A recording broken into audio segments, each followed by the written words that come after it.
Vi skal nu se på potensligninger og hvordan vi løser dem.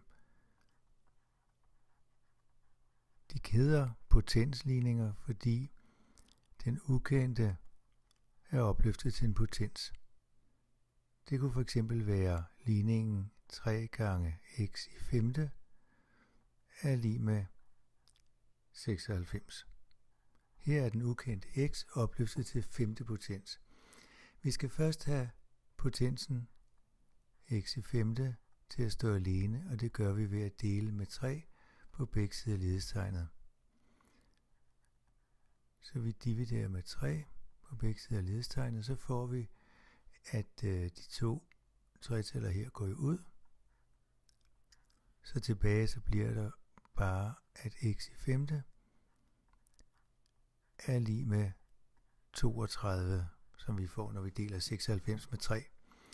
Nu skal vi huske, at opløftet til en potens og roduddragning er hinandens omvendte regningsarter, ligesom at gange og dividere.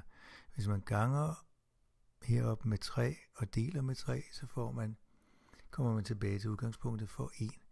Hvis vi tager den femte rod på begge sider af det her lighedstegn, så vil den femte rod af x i femte nok gå ud med hinanden.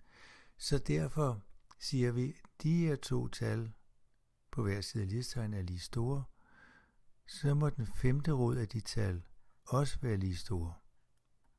Så den femte rod af x i femte er altså lige så stort som den femte rod af 32.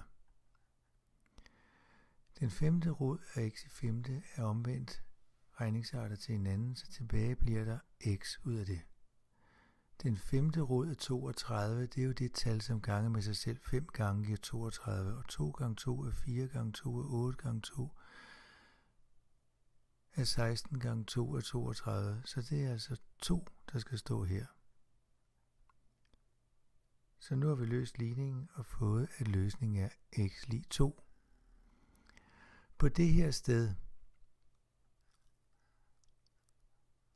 hvor vi har den femte rod af x, der er lig med 32, kunne vi være gået frem på en alternativ måde, for vi kunne sige, hvis de her to tal er lige store, og det er de jo, fordi der står lighedstegn imellem dem, så må de også være lige store, de tal man får, når man opløfter begge tal på begge sider af lighedstegnet til det samme. Og her opløfter vi så til en femtedel. Så vi får altså herover 32 opløftet til en femtedel. Når nu man skal opløfte en potens til en yderligere potens, så får man jo den potens, man kommer frem til ved at gange de to potenser med hinanden. Det er en af potensregnereglerne. Så vi har altså her, at venstre siden bliver x i femte gange en femtedel. Og en femtedel gange en femtedel, ja, det er jo at gange og dividere med det samme tal. Så det bliver altså 1. Så der står x i første er lig med 32 i en femtedel. Det er altså det samme som at sige, at x er lig med 32 opløftet til en femtedel.